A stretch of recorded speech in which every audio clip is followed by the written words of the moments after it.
Hello, this is a guy who likes fanfiction and is too lazy to read, so here is the Roboutian Heresy in audio form. Check the description for the links to the author. The Roboutian Heresy. Marcus charged the daemon of the Changer of Ways, his sacred blade risen and ready to bit into the abomination's flesh. The winged creature was covered in the fire of his battle brother's bolters, but what would have rent even a Terminator armor to shrapnel was barely enough to hold the daemon in place. As the venerated Primarch had written in the Codex Asterutes, the Warp-born could only be truly defeated either by the blade wielded by a champion of the Imperium, or the fire of their flamers. Other weapons were threat only to the weakest of them, and mere hindrance to those such as the Duke of Change that had plunged the entire system into civil war and now stood before him. Marcus was chosen champion of the 5th Company of the Heralds of Ultramar, and now, the foul beast before him would fall by his blade. "You fool," hissed the daemon as he closed in. "You think you can defeat chaos? You are nothing, Marcus." The Space Marine kept on charging, ignoring the sudden discomfort filling him as the daemon spoke his name. "You think yourself so pure, so high. You believe yourself to be above all others, to be the incarnation of all that your dying Imperium values so highly. Such arrogance. You are no different from all those of your brethren that now fight under the glorious banner of chaos. Your blood is no purer than there was before they turned against the lies of your corpse emperor." The sword plunged in the daemon's chest. Despite the flow of energy caused by the wound, the Duke of Change ignored it, focusing its unholy attention on Marcus himself.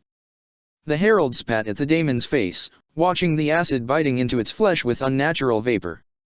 "Your words are lies, powerless against the armor my faith, daemon." The Primarch Guilliman was the greatest of all his kindred, and the one whose loyalty to the Emperor could never be shaken by the ruinous powers. "Is that what you believe?" As the greater daemon's physical form started to die, a storm of warp energy formed around it and its killer. Marcus heard the alarmed cries of his brothers over the Vox, but he didn't retreat, instead pushing his blade even further within the daemon's breast. "Then let me show you, Marcus of the Heralds of Ultramar." The strings of time began to unwind before Marcus' eyes. In the currents of the warp, he saw the stars turn back, the flow of history change as events unfolded in a different way. Pre-heresy, the threat in the dark. In the glorious days of the 31st millennium, the Imperium's Great Crusade conquered the stars. The Great Legiony Asterutes, led by the very sons of the Emperor, brought the wrath of the Lord of mankind upon its foes. Behind them came the might of the Imperial Guard in its seemingly endless numbers, the power of the Titans of Mars in all of their godlike majesty, and the silent blades of the Assassin Temples, cloaked in shadows to purge all who would oppose the rise of the New Age. The countless worlds claimed by mankind during the scattering were brought back under the rule of Terra, either embracing their lost heritage or forced into compliance. The old night was over, and the light of the Astronomicon reached across the galaxy, bringing with it the promise of a better future. At Olaner, the Emperor announced that he would retire from command of the Great Crusade and return to Terra to work on a secret project that would change the face of the galaxy forever. He named his favorite and most acclaimed son, Horus Lupercal, Primarch of the Luna Wolves, War Master of the Imperium, to command the Great Crusade in his name. To mark the honor that was made to him, the legion Horus commanded was renamed, stopping to be the Luna Wolves to become known as the Sons of Horus. Another of his sons, Magnus, was to come with him on Terra with the elite of his legion to help him in his project, the rest of the 1,000 sons placed under the command of Horus to help him in his tremendous task. Centuries later, historians would look back at the events of that fateful day, and hindsight would show them that the signs were already here, the first cracks in the dream of humanity had already started to appear. Jealousy spread amidst the Primarches. While several of them supported Horus' right to the title of War Master, others, such as the Lion, Dorn, and Guilliman, felt that they would have been a better choice. After Olaner, the Great Crusade resumed, with the newly appointed War Master ready to prove to the rest of the Imperium that he was worth such a title. For a time, the Great Crusade continued unabated, then whispers of disquiet came. Several of the Primarches had never hidden their distrust of all things of the warp, and rejected the use of psychic powers amidst their legions. They called for sanction against the 1,000 Sons, calling their power sorcery and fearing that they would reignite the cataclysmic events that had led to the Age of Strife. On Nicaea, the Emperor made his final judgment, declaring that psychers were to be trained and controlled in tightly regulated Liberius, such as had already been established in some legions. Magnus, who had mysteriously stayed silent during the debate despite the obvious stake he and his sons had in the result, tried to appease his brothers who disagreed with the judgment, only to be nearly struck down by Leman Russ. The Great Wolf believed that the Thousand Sons' research into the etheric was dangerous, no matter how much more restrained it had become since they had come under Horus Lupercal's command. He warned the rest of the Primarchs that this was a terrible mistake, and left with his legion, returning to the front lines of the Great Crusade. The rest of the Primarchs did the same, though the Emperor profited of the gathering to demand Perturabo come back with him and Magnus on Terra. The Lord of Mankind wanted the Iron Warriors to fortify the Imperial Palace and act as the defenders of Terra, as they had proved their talent at such duties during the rest of the Great Crusade. Perturabo was elated to see his legion's abilities at least given the recognition they deserved, and to be given a chance to be reunited with his brother on Terra. The two Primarchs had been close since their first days on the throne world, when they had just been found by their father, and this opportunity to renew their bonds was greatly appreciated. That decision, to make Perturabo the Emperor's Praetorian, didn't go without causing anger either, with Rogaldorn's own bitterness being first amongst the reactions. Other events occurred in the 2 centuries that followed, with the tension between the legions growing. On Keraton, the Night Lords fought besides the Salamanders, only for the Guardians of Law to be horrified by the ruthless actions of the Sons of Nocturne. A similar event occurred in the Chirot system, when, fighting alongside the Imperial Fists and the Emperor's children, Conrad Kurz almost killed Rogaldorn after the violent Primarch of the Viath Legion butchered thousands of civilians. Only Fulgrim's intervention prevented the Night Haunter from killing his brother there and then. Those were signs that corruption was beginning to spread across the legions, as the savior of Nostramo, the staunchest defender of humanity, began to challenge his most ruthless brother's methods. But the true horror still waited in the future. In his own pursuit of the Great Crusade, the War Master came in contact with a human civilization that had endured the Old Night, the Interix. Its rulers had taken several alien races under their dominion, and while this was not conformed to the Emperor's decree that all Xenos were enemies of man, Horus tried to bring the Interix within the Imperium pacifically. However, during the negotiations, the War Master was attacked with a blade stolen in one of the meeting planet's museums.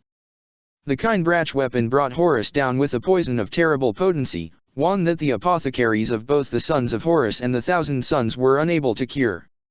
While their father was dying, the Sons of Horus, enraged, nearly turned against the Interix, ready to rend the entire world asunder. The invasion force was prepared, and ready to strike at the other humans. A terrible tragedy had already taken place, and it seemed more was to come. Only the conjoint intervention of Garviel Loken, captain of the Ex-Viath Legion, and Ozek Araman, commander of the Thousand Sons under Horus' command, calmed the fury of Ezekiel Abaddon and the rest of the legion. The culprit had, after all, killed many of the Interix's own warriors in his break, and escaped aboard a stolen ship of the Imperium. The members of the Interix claimed that the responsible must have been tainted by Chaos, as only one such madman would see the point in slaying the mighty and honorable War Master. Chaos? Asked Garviel. What are you talking about? The soldier looked back at the Space Marine, incredulity filling his eyes. You mean that you don't know about it? I know what chaos is, but I do not think we are referring to the same thing. How could the concept of disorder cause harm to a Primarch? It isn't a concept. It is the primordial annihilator, the scourge of all beings living in the galaxy. It is the dark shadow of all things, projected in the Empyrean. It is madness personified. How could you travel through the warp and not know of it? The words brought back some of the foulest of Garviel's memories. Could this be about the powers that had driven Jubal-Med back on 63/19th? You must tell me more about this Chaos, he ordered. But first, let's find Ozek. I think we will need his advice on this. The existence of Chaos as the Interix knew it set a new light upon various events that the legions had encountered in the past. It also helped the Thousand Sons identify what was happening to Horus. With this new insight, they were able to purge the War Master of what, fault of a better way to describe it, the Mournival came to call a demonic possession. They sent their souls into the warp, and there found the War Master's own psychic self beset on all front, attacked by creatures of the Empyrean that wanted to destroy him. He had fought them for weeks, but was weakening, and his body was reflecting his soul's weariness. They saved him, and the Primarch rose from his deathbed filled with righteous anger. The daemons had taunted him while they fought, with half-whispered lies about how soon everything he had fought for would be destroyed. Reporting the negotiations with the Interix to a later time, he took all his forces with him and set course for Terra, to converse with his father on the terrible things that had been revealed to him. After months of tumultuous journey, the fleet of the Sons of Horus emerged from the warp near Terra. Communications had been cut off during the transit, with only screams piercing the veil of the warp. Horus had thought that his survival had thrown the plans of his newly discovered enemies in disarray, that whatever they had planned obviously hadn't accounted for the possibility of his. Once they returned in real space, the Sons of Horus received messages from the panicked Imperium that told them dire news indeed. The first treachery. News had reached the Imperium that Robout Guilliman had turned his back on the Imperium. He claimed that the Emperor had abandoned humanity and given up the empire conquered for him by the blood of his warriors to the hands of base politicians and bureaucrats, and declared the whole of the 500 worlds of Ultramar were no longer part of the Imperium. He had also vowed to throw down his father to punish him for his so-called betrayal. Worse, 3 of his brothers had sided with him.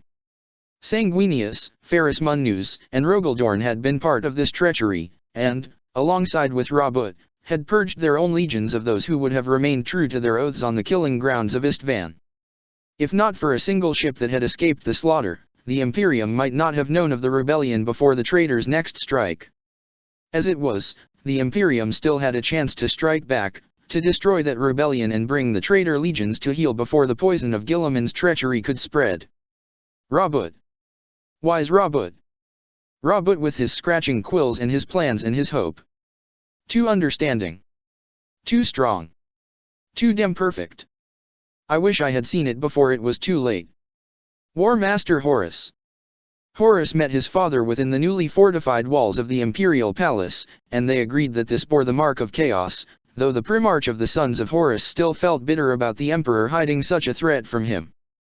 Magnus, who had himself been taught the true scope of the warp's danger upon returning to Terra, explained to him the reason behind their father's decision. He had feared that knowledge of the ruinous powers would only have helped spread their influence, and the events had proved he had been right, if not thorough enough. The Dark Gods had waited long to strike against the Emperor, and had done so by turning his greatest generals into his mightiest foes.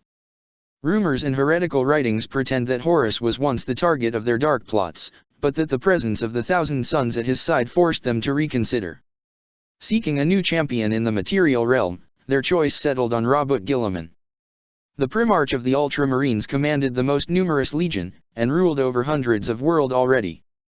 They fanned the embers of his anger at not having been chosen as War Master and twisted his vision of the Imperium's influence on the kingdom he had built. They manipulated the populations of the worlds he was conquering, forcing him into bloody campaigns of extermination that made his faith in his father's imperial truth weaken. Trying to exorcise his doubts, Robout had led his legion ever further into the galaxy, trying to find something, anything that would prove his father right. None amongst the Imperium know what happened, but when he returned, he was already the chosen agent of Chaos Undivided, champion of the Primordial Annihilator in its war against the Emperor of Mankind. Horus was too far from Istvan to react in time to stop whatever Guilliman and his cohorts had planned next, but the Imperium had other warriors under its command. Using both his authority as War Master and that of Malkador the Sigillite, regent of Terra, Lupercal sent a message to the remaining loyalist legions, ordering them to sail toward the Istvan system, destroy the traitor legions and bring retribution to the faithless sons of the Emperor that led them. To 2 of his brothers, Lorgar Aurelian and Angren, he gave specific orders. They were to travel with their fleets to Ultramar, where the bulk of the Xiith Legion remained, and bring retribution upon the traitor's kingdom. The cold, martial mind of Angren was judged to be the perfect balance for Lorgar's own overzealous tendencies, while Lorgar's fierce passion for the imperial truth would ensure that his brother remained steadfast in the front of chaos. Together, they were to purge the 500 worlds of Guilliman's influence. Just as the messages were sent, a new fleet appeared near Terra. It carried the traumatized survivors of Prospero, the home world of the 1,000 Sons. The planet had been attacked by the Space Wolves, led by their terrifying Primarch Leman Russ. Put under the observation of 5 custodes after his violent departure from Nicaea, the Wolf King had thrown down his allegiance to the Imperium and slain his observers before sailing for Prospero. The sons of Fenris had claimed that the planet was a den of black sorcery that needed to be put to the torch, and that the Emperor was a fool to allow it to continue existing. With only a few legionaries remaining on garrison and the mortal troops the Thousand Sons used as auxiliaries, the Prosperians had fought a desperate battle against the full might of an entire legion to evacuate as many civilians and priceless tomes of ancient lore as possible. It is said that when he heard the news, Magnus cried a single tear of blood. Regardless of the truth of the matter, it is certain that Horus began to fear that the situation was direr than he had first thought at that moment, though the true scope of it remained to be discovered. Perturabo, who had been absent when Horus had arrived, returned to Terra at that time. He had left the throne world with a cadre of his best warriors to deal with an invasion of Olympia, the home world he had crafted into a wonder of peace and harmony such as had too rarely existed in the galaxy-long history. After having crushed the Zeno invasion, he had discovered signs that the 13th Legion had somehow been involved in the attack.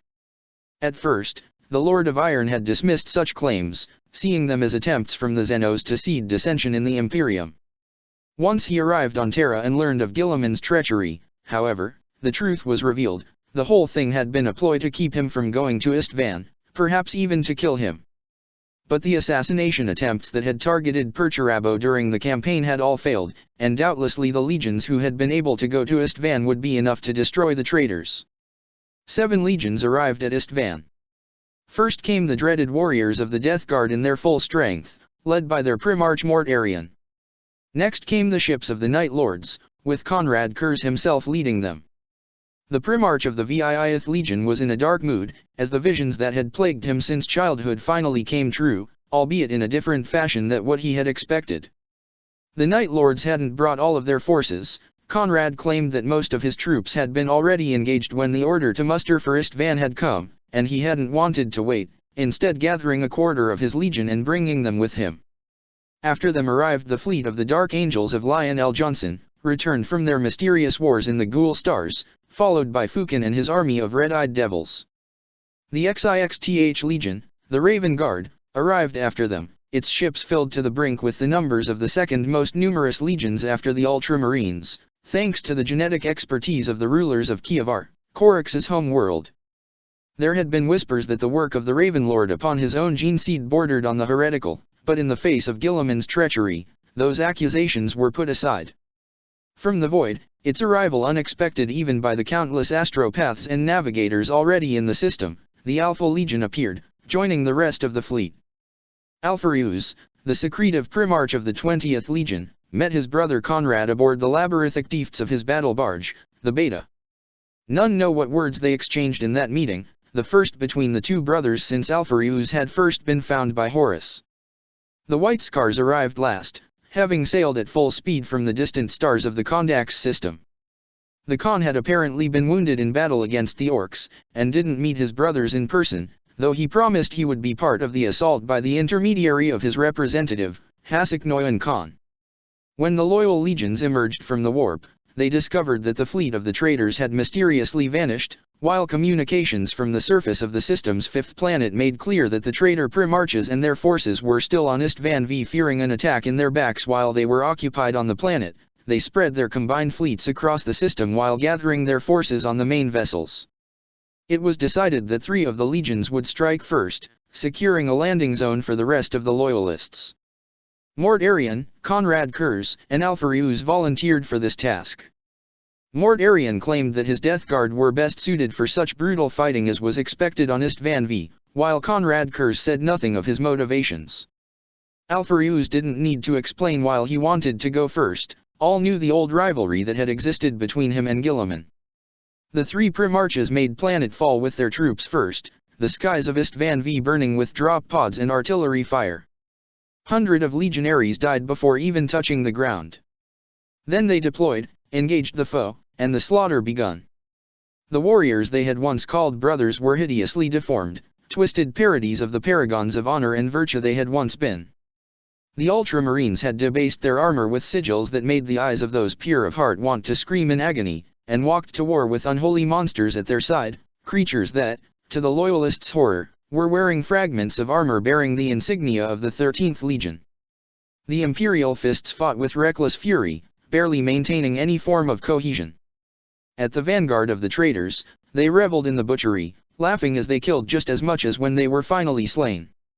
Their Primarch, Rogaldorn, bellowed his rage at the Loyalists as he cut them apart with his chainsword Storm's Teeth while commanding his troops into complex maneuvers that nearly broke the Loyalists' formation. The Iron Hands were rotting shapes oozing putrefaction and contamination, their metallic parts impossibly rusted and yet still functioning. Ferrus Manus, carrying the hammer that had been given to him by his brother Fulgrim, Forge Breaker, fought amongst his sons, his once glorious form reduced to a walking nightmare. Only his two hands remained pure, untouched by the rot that consumed him. Sanguinius and his blood angels were those who appeared to have remained the most similar to their former selves. They fought with the fury and cold discipline of a legion, and yet all who faced them could feel that there was something profoundly wrong with them, though the Space Marines were unable to tell what. Quickly, the Loyalists secured an area for their reinforcements to land, and destroyed the heavy artillery that had caused them such damage during their own descent, taking many losses in return. With the way cleared, the four legions still in orbit made planetfall, establishing lines of defenses in the blink of an eye.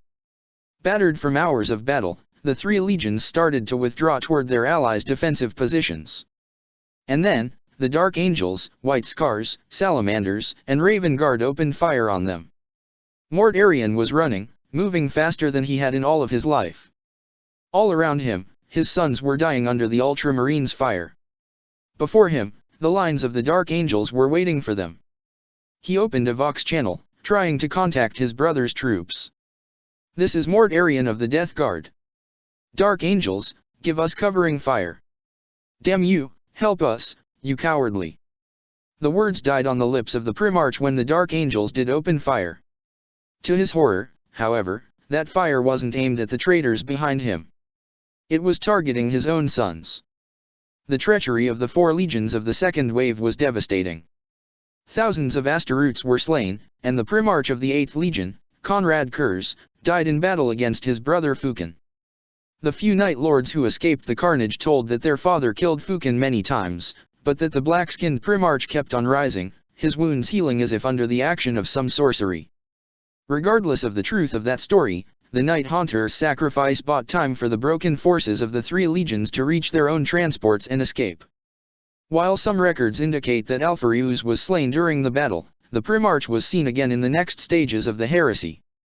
In orbit, the fleet of the first four traitor legions emerged from the warp, and, with the help of its treacherous ilk, slaughtered the Loyalist fleet. Only the sacrifice of the Death Guard vessel Terminus Est, under the command of First Captain Typhon, allowed the remnants of the three shattered legions, led by Mort Arian, to escape Istvan. They sailed into the terrible warp storms that had started to engulf the galaxy, making warp travel almost impossible to all but those loyal to the arch-traitor. When the hand of the traitor strikes, it strikes with the strength of a legion. Horus Lupercal, War Master of the Imperium, upon receiving word of the Drop Site Massacre. While the news of the Drop Site Massacre spread through the warp on tides of screams, the death of a Primarch and the near destruction of three legions resonated through the Empyrean, reaching Ultramar. At the moment of Lorgar and Angren's arrival into the system of Kelth, the trap laid out by Guilliman sprang closed. A warp storm of unimaginable scale engulfed the 500 worlds, turning every single planet within its grasp into a daemon world.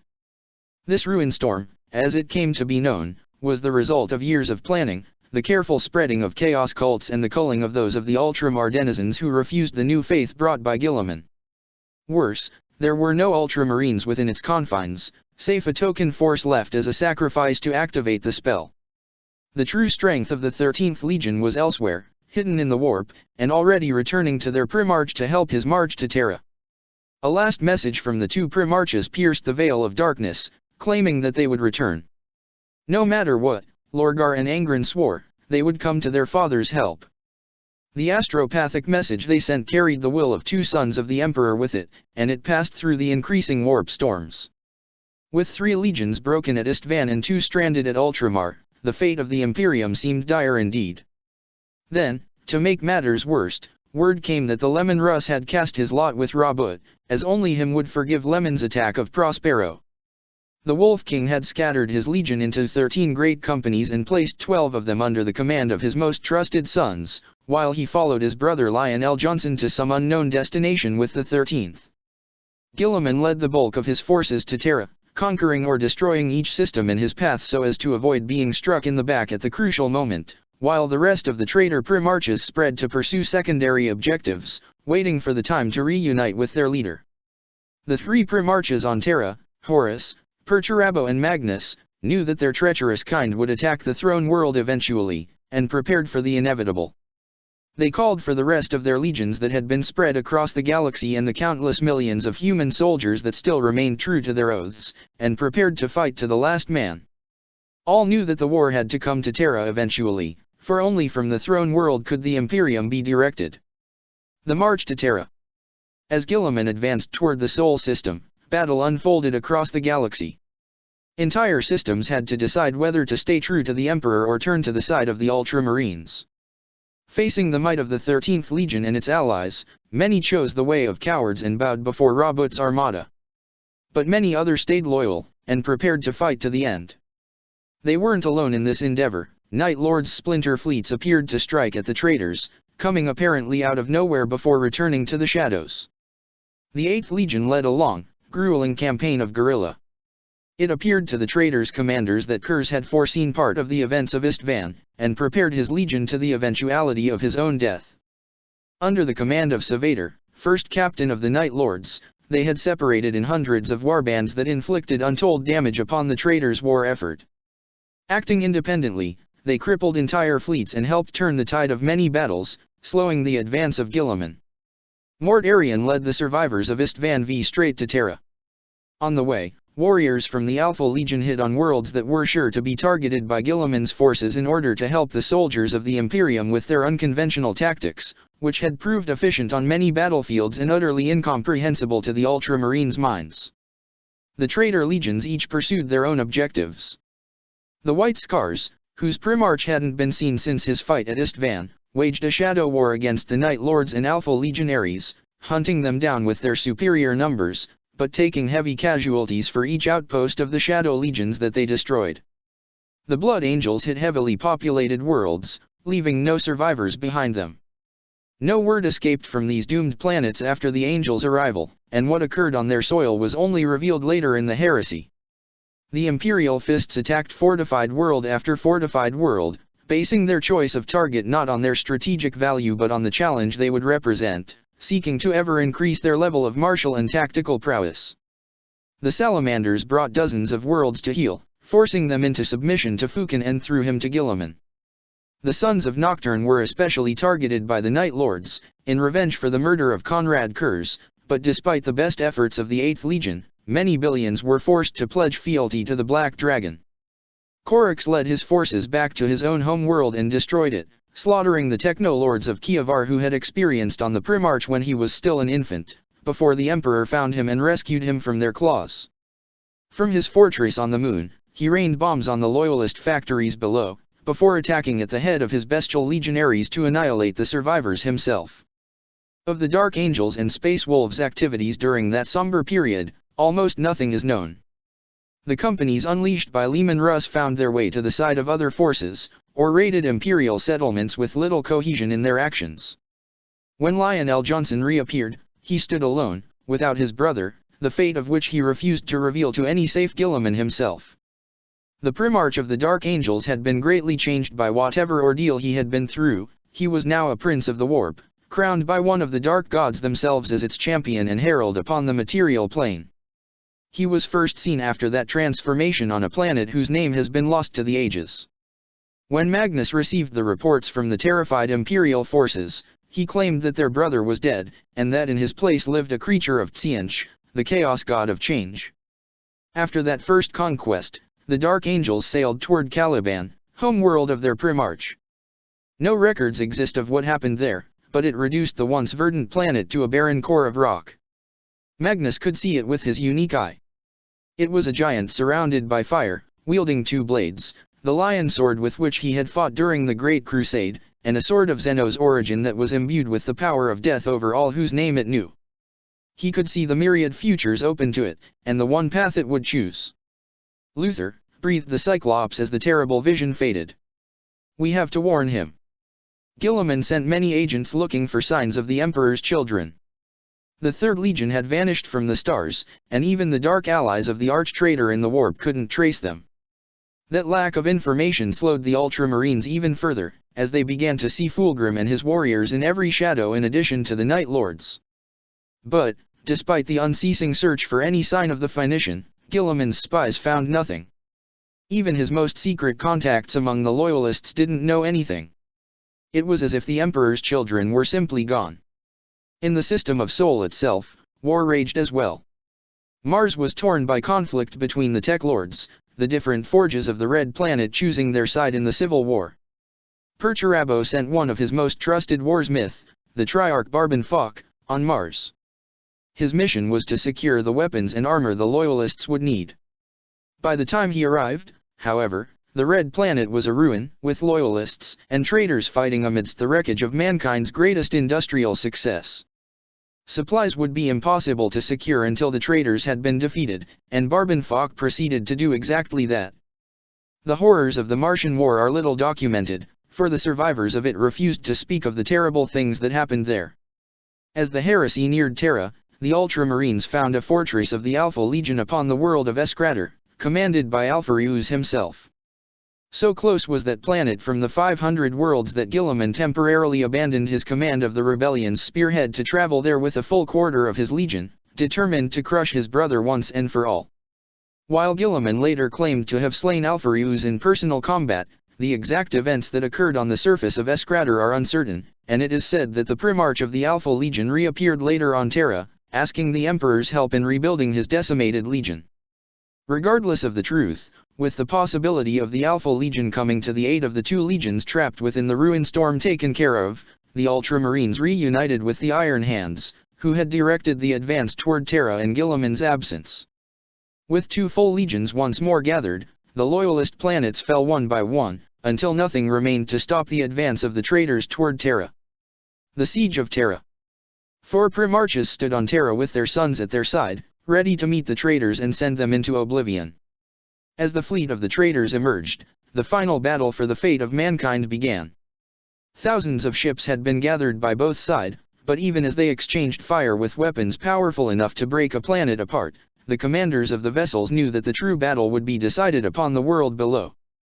The traitor legions descended upon the soil of Terra in all of their numbers, ready to crush the Loyalist defenders. The traitors laid siege to the Imperial Palace, while the rest of the world burned. Imperial fists assaulted the high walls of the greatest fortress ever built with reckless abandon, ignoring the traps set up by Perturabo's construction teams. The billions of Terrans died horrific deaths at the hands of the most depraved of the traitors, the Blood Angels. Once the noblest of all the Space Marines, the sons of Sanguinius had changed beyond recognition. The rumors that had once been dismissed as superstitious slander were revealed true as the Blood Angels fed upon the populace, drinking the blood of millions in debased orgies of sensations and slaughter. The warriors of the 9th Legion had overcome the flaw in their gene seed by indulging their bloodthirst before it overwhelmed them. They had become vampires whose beauty hid the rot beneath them as their sanity was consumed by the sensations brought by the reliving of the memories of those whose blood they drank. Horus' fury at the sight was terrible. He marched to the gates of the Imperial Palace and began massacring traitors, giving the Loyalists a respite while calling for the one who had once been his closest brother to come and face him if he dared. Sanguinius answered his brother's challenge. The angel fought against the War Master, and the tremors of their battle are said to have echoed from the walls of the palace to the solitary fortresses of Antarctica. Finally, with his mighty mace Worldbreaker, Horus shattered Sanguinius' sword and brought his brother down. As he was about to deal the final blow, however, the face of his brother cleared, the madness that had tainted him since the beginning of the battle banished. For a moment, Sanguinius was once again the perfect being he had once been. Seeing the visage of his brother, Horus faltered, and Sanguinius seized the opportunity. Raising from the wreckage his fall had caused, he bit down Horus' neck and emptied him of blood. The War Master of the Imperium died, his life stolen from him by the one he had called brother and friend. At that moment, the Primarch of the Blood Angels walked the same path Lionel Johnson had walked before him, and became a creature of the warp, an immortal prince of the damned. From the other side of the palace, Magnus felt his two brothers' death and the dark rebirth of one of them, and knew that Slaanesh, the lord of pain and pleasure, had found a new champion. With Horus' death and the coming of dusk, the loyalists began to falter. The sons of Horus tried to recover their father's body, but only managed to recover some of his relics before they were slaughtered and the corpse of the War Master stolen by the traitors. That final indignity enraged the members of the 16th Legion, but there was nothing they could do against the armies of traitors that stood between them and their beloved father's remains. The Blood Angels, screaming in ecstasy as the sensations of their Primarch spread to all of them by the bounds of blood, stopped their tormenting of Terra's civilians and rushed toward the Imperial Palace, eager to taste the same pleasure their father had just experienced in murdering his brother. As it seemed that the traitors were finally going to overcome them, two fleets appeared from the warp. The Night Lords and the Emperor's children had returned to Terra in full strength. "You may think you have won the day, traitors, but we own the night." Transmission from First Captain and Legion Master Savator, before the Night Lord's planetfall. The Emperor's children had been stranded in a long campaign against Eldar raiders, the Xenos trying to destroy the Legion with incomprehensible, desperate fury. Savator had learned of their plight, and called the 8th Legion to aid them. The 3rd Legion mounted a devastating strike against the traitor ships, boarding them and preventing them from bombarding the surface further. Their newly gained expertise in boarding actions, paid for in the blood and pain of those who had fought the Dark Eldars, proved invaluable, and they effectively crippled most of the traitors' fleet. Meanwhile, the Night Lords descended upon Terra. The forces of the 8th Legion came to the aid of the terrified population, butchering the Blood Angels who were using them for their debased pleasures. The champions of both legions clashed in several duels, and to this day, the enmity between the sons of Nostramo and the fallen angels is still strong, though it nothing compared to the undying hatred of the sons of Horus. The news of the two legions' arrival renewed the loyalists' strength. The Mournival, the 4 sons of Horus who had been the closest advisors of their fallen Primarch, led a counter-attack against the Blood Angels. Clad in Terminator armor, the vengeful sons fought against a Daemon Primarch and won. They crushed his perfect form, destroyed his glamour and revealed him for the monster he was. The beauty of the angel vanished, and the ugliness of the egoistic, narcissistic beast he had become was exposed. Then, as his brothers held their quarry down, the first captain of the sons of Horus, Ezekiel Abaddon, ripped out the traitor's twin hearts with the talon of Horus, the weapon he had recovered upon his father's corpse before being forced to retreat before the traitor's onslaught. The confrontation of the throne room. When Sanguinius fell, his essence released into the Empyrean, Guilliman saw that the tide of the battle was turning against him. The Blood Angels were worthless to him, fallen on the ground and twisting in a mixture of pleasure and agony as they keenly felt the destruction of their Primarch's physical form. Worse, his allies in the warp whispered to him that Lorgar and Angren had found a way out of the ruin storm, and were even now rushing to Terra, pushing the engines of their ships and the navigators that had survived the hellish realm to their utmost limits. Time was running out, and only a decisive strike could yet save Guilliman's rebellion from ruin. The arch-traitor gathered his most powerful warriors, calling his brothers to join him for a massive attack against the throne room of the Imperial Palace, where the Emperor had stayed since the traitors had first emerged in the Sol system. Rogaldorn and Lionel Johnson rejoined him, while Ferrus Manus stayed on the front lines to keep the forces of the Night Lords from assaulting the strike force in the back. The plague-stricken Primarch fought against the combined armies of 2 legions, holding the line while his treacherous ilk forced their way through the defenders, who were powerless to stop the 3 Primarches. They broke the Titan High gates and found their way to the Imperial Sanctuary. But the palace was no mere fortress. Its insides had been rebuilt by Perturabos himself, and the Lord of Iron had spared no effort in the construction of mankind's greatest bastion. He had replicated and adapted to a larger scale the design of his own portable fortress, the Cavia Ferrum. In its labyrinthine depths, the traitors were unable to navigate, and were soon separated. Even the favorite of the god of sorcery, Lionel Johnson, fell to Perturabos' trap's non-Euclidean geometries.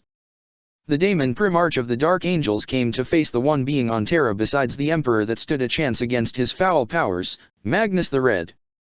The details of what occurred then, in the dark tunnels of Perturabos' trap, are not known to any soul in the Imperium, but Magnus emerged victor, and Lionel Johnson was cast back into the Seal of Souls. Similarly misguided, Rogaldorn came to face the one brother he hated beyond all others, the architect of the Cavia Ferrum himself. Perturabo and Dorn fought while their sons battled around them, and though it is said that a battle between hammer and blade doesn't last long, such rules do not apply to a duel between two sons of the emperor. Their battle lasted for hours on end, without any of them gaining the upper hand even as they spilled each other blood. Meanwhile, guided by the whispers of his dark patrons, Robout found his way to the emperor himself. The Lord of Mankind stood before the golden throne, surrounded by his custodians. One last time, he attempted to make his wayward son see the error of his way, and repent. But the claws of chaos were too deeply entrenched within Guilliman's soul, and nothing could save him. The Emperor and Guilliman clashed, the gauntlets of Ultramar, terrible weapons infused with the power of the dark gods, opposing the fiery sword of the Lord of Mankind. As the two avatars fought in the plane of matter, so too did they battle in the Sea of Souls. The divine power of the Emperor's mind confronted the psychic gifts of Guilliman, awakened by the dark gods and strengthened by them to the point where the arch-traitor was the equal of the Emperor. In fact, Guilliman was stronger. There was a reason the Emperor had stayed in the throne room since the beginning of the siege. His grand work, the webway of mankind, had been attacked from the warp by hordes of daemons. He had needed to stay on the golden throne to keep them from opening a portal in the heart of the palace and overcoming the defenders. Though that task now rested upon the shoulders of his most trusted servant Malcador, the burden of keeping legions of warp-born at bay for weeks had taken a toll upon him that Guilliman was now using to his advantage. Robout finally brought his father low, and prepared to deal the final blow. But as he reveled in his imminent victory, there was a flash of light, and Fulgrim, Primarch of the Emperor's children, appeared, teleported from his flagship the Andronicus. Gone was the perfect face that had once been the Phoenicians' pride. Now Fulgrim's visage was marred by scars caused by Eldar weapons. But in that loss of the pristine perfection he had once sought, Fulgrim had gained a cold fury that could rival even the fires deep within Perturabo's own. Wielding the blade that had been forged for him by his brother Manus in an brighter era, he struck at his corrupted brother. Guilliman screamed in pain, and his focus slipped, allowing the crippled Emperor to strike at him from the Sea of Souls. The combined might of Fulgrim's blow and the Emperor's desperate attack were finally enough to overcome his Primarch physiology and kill the arch-traitor. The Ultramarines were struck terribly by the fall of their liege. They retreated, taking his body with them, and ran. They fled Terra, abandoning the other legions that had pledged themselves to Guilliman's cause. These, seeing their erstwhile allies flee, were forced to do the same. Taking considerable damage from the loyalist pursuit, the traitors escaped. The Ultramarines ran back to the ruined storm, while the rest of the traitor legions sailed toward the Eye of Terror, knowing that the Imperium's retribution couldn't follow them in its hellish depths. The Emperor, however, was dying. The wounds he had suffered while fighting Guilliman were too much, and the damage caused to his mind by his final confrontation with the champion of the Dark Gods was preventing him from using his powers to heal. Moreover, Malcador the Sigillite had finally succumbed to his duty, and the portal within the Golden Throne was threatening to open again. Magnus communed with his father, and, with heavy heart, placed his body upon the Golden Throne before Perturabo activated the stasis field that would preserve the Emperor's physical shell while his soul kept fighting the Dark Gods for the rest of eternity.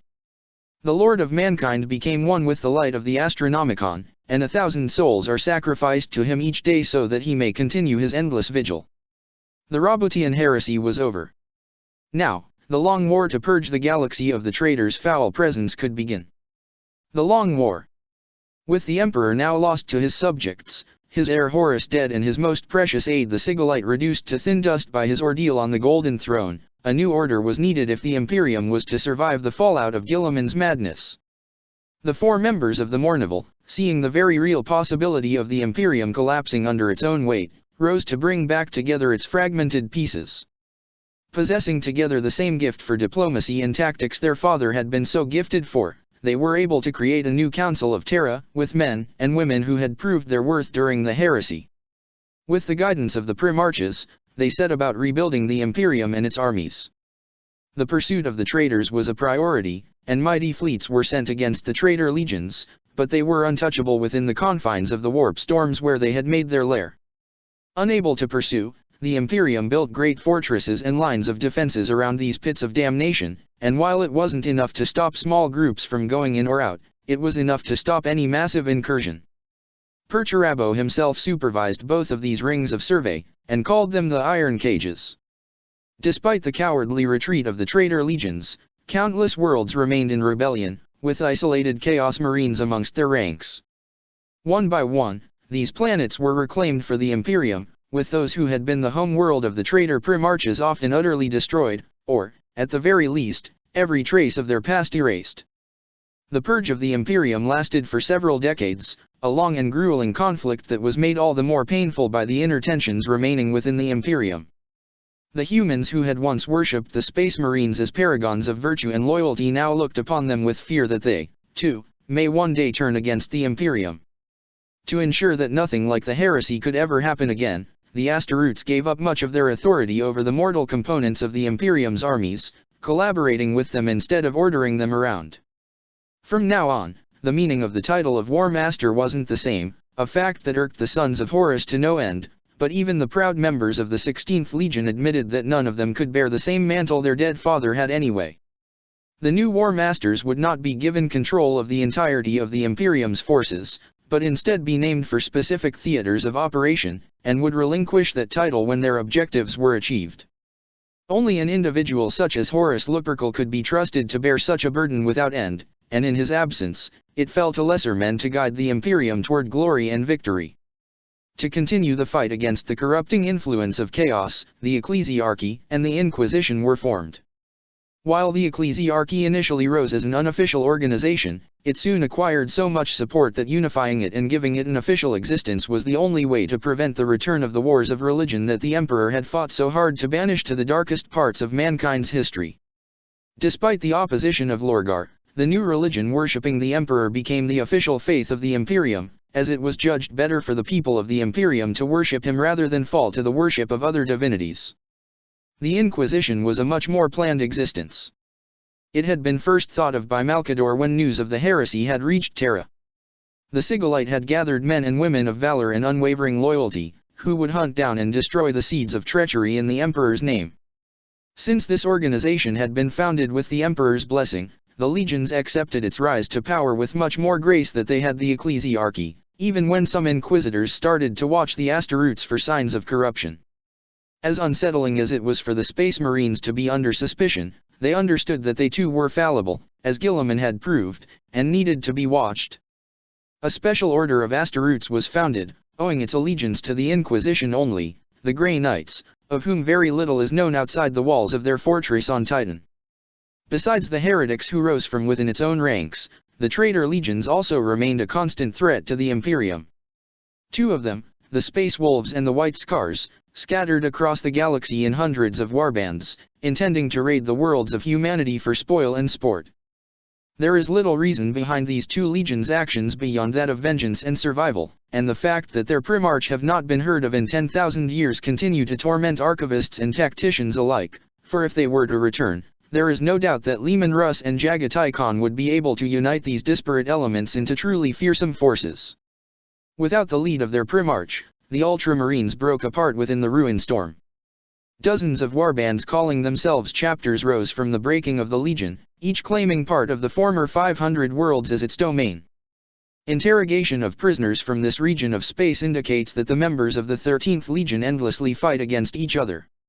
Even more interesting, they were so stricken by the loss of their spiritual liege that they placed Guilliman's body within a stasis field, and waited for the day of his return with abject devotion. In the Eye of Terror, the legions of the Dark Angels, Imperial Fists, Blood Angels, Iron Hands, Salamanders, and Raven Guard wage endless wars for supremacy, unable to put aside their divisions to unite against the Imperium. Each of them has broken in factions that pursue their own agenda in the material plane, while their daemon Primarchs play their own games with the denizens of the warp. The Dark Angels have made their home on a planet of shadows and mist, where the will of Lionel Johnson, daemon Primarch of Tsiench, is supreme. The Sons of the Lion often leave their lair by secret ways, and perform missions that puzzle the Imperium's tacticians to no end. They will strike at targets that are well defended or ignore obvious weaknesses in order to conquer a seemingly useless position that they will abandon soon after. Other times, they will perform actions that will reveal decades later that they have had a terrible impact, and cause the ruin of entire planets. With no way to know which of their raids belongs to which category, the Imperial commanders are forced to oppose them with all their strength at every opportunity. Any soldier facing the Dark Angels in war knows that he must do all he can to avoid being captured, even if it means taking his own life. The reason is that the fearsome interrogator chaplains of that traitor legions can break even the most faithful of the Emperor's subjects and force him either to spill all he knows, or worse, turn him entirely to their heretic views through tortures that would make even a citizen of Dark Commeric recoil in horror. The Imperial Fists, according to the analysis of the Thousand Sons, have aligned themselves with the dark power known as Kern, the Blood God. While the billions of deluded mortals who have pledged their souls to this god of chaos are often little more than mindless berserkers, the Imperial Fists have retained their minds, though their discipline and respect for their superiors is a thing of the past. Each Imperial Fist focuses on his own prowess before all else, trusting no one and betraying any stupid enough to trust him. According to the visions of Imperial seers, Rogaldorn, their Primarch, rages endlessly on a world of ashes and bones against the treason of his favorite son, Sigismund, who broke apart the Legion when he turned against his father to lead his own warband, the Black Templars. On the battlefield, the dreaded Sword Brethren of the 7th Legion are a terrible sight to behold, as each of them is a pinnacle of martial might dedicated to the cause of endless slaughter in the Blood God's name. The Blood Angels, the most debased and monstrous of the traitor legions, have made their home on the Daemon world where their father rose from his destruction at the Mournival's hands. From here, they launch attacks against both their kin, the Imperium, and Xeno planets, reveling in the new sensations they experience with each drop of blood they drink from their victims as they devote themselves even more to the twisted ways of Slaanesh. They are still fiercely hated by the sons of Horus, who have sworn an oath to see every bastard son of Sanguinius dead. The terrible vampires have caused such trauma upon the population of Terra that to this day, Terrans remain untrusting of the Astaroths, the very soul of the world still feeling the taint of the 9th Legion's deeds. In battle, the blood-sucking sanguinary Marines are some of the most fearsome foes an unfortunate Imperial soldier may encounter. The plague-stricken warriors of the Iron Hands have made their home in a jungle-infested Daemon world, and turned the life of this planet to ruin and rot. Each of them is now a walking abomination of rotting flesh and rusted metal, whose mere presence can drag a world into damnation. The touch of Nurgle, Lord of Decay, is on them, and each of them is doomed to slowly die as his body finally shuts down under one too many pathogens' attacks. Those who fall to Nurgle's touch, however, rise again from the dead as the terrible Plague Marines, now nearly immortal and impossible to slay. These putrescent beings have become the state of being to which all Iron Hands aspire, and they prove their devotion to the Lord of Decay by spreading his gift across the galaxy in the hope that they, too, will one day be seen as worth of such a transformation. Ferrus Manus himself has become a Daemon Prince of Nurgle, and has not left the home world of his legion in a long time. His last recorded sighting claimed that the silver metal of his 2 hands was impossibly still untouched by rot, as pristine and pure as it had been when the Emperor first found him.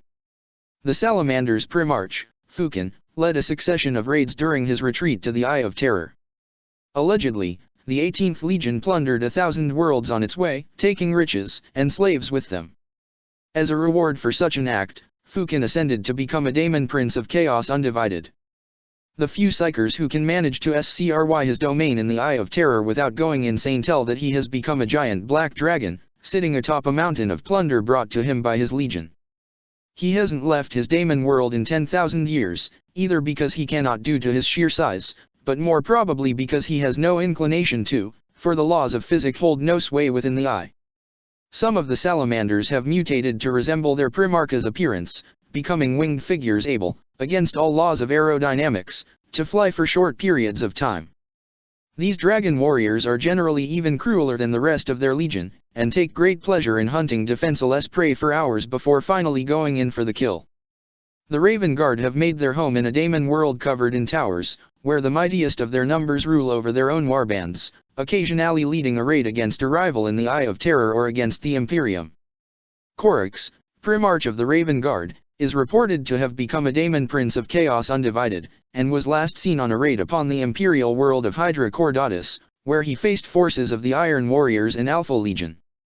The knowledge this legion possess about the Astaroth's genetics allow them to create vat-grown clones that can receive the gene seed, which make the 19th Legion the one with the greatest numbers within the eye. These clones, however, are inferior space marines, little more than cannon fodder for the Trueborn, as the Raven Guards who were once human call themselves. Regardless, the Spawn Marines are a force to reckon with on the battlefield, as their numbers more than make up for their deficiencies. It is now the dusk of the 41st millennium, and things are darker than ever for humanity. The Orcs are once more on the rise in their great Yaik. The Taws foolishly attack the iron cages from without, unable to see that by their actions they may very well also doom themselves, and the Tyranids, after losing an entire hive fleet within the ruined storm, are now on the very threshold of Holy Terra itself. Worse, planets long thought secure are mysteriously lost, no sign of life remaining on their soil. As more and more enemies rise across the galaxy, and the final hour seems to draw ever closer, so too do the traitor legions. Alarming reports from the iron cages indicate that the Chaos Marines seem to have put aside their grudges, and for the first time in 10,000 years, a united force of the traitor legions may rise to attack the Imperium. While the loyal servants of Terra have repelled many a black crusade in the past, led by some warlord who had managed to unite several factions of the ever-warring chaotic forces, such a thing could very well bring the doom of the Imperium, and finish what Guilliman started so long ago. Check the description for the links to the author.